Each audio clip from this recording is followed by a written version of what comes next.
Okey, pakcik nasi ayam tu. Sayang. Yes, ayam. Saya satu Ya. Nasi ayam satu RM5 je. RM5. RM5 saja.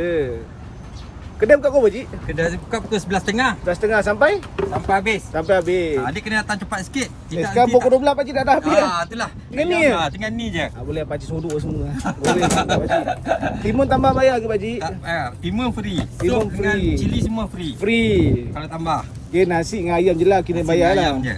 Okey, faham. Ni kira RM5 je lah. RM5 satu set. Cuti hari apa pakcik? Cuti hari Ahad. Cuti hari Ahad. Ni dah siap. Siap dah? RM5 je? RM5 je ni. Okay, nice. Terima kasih.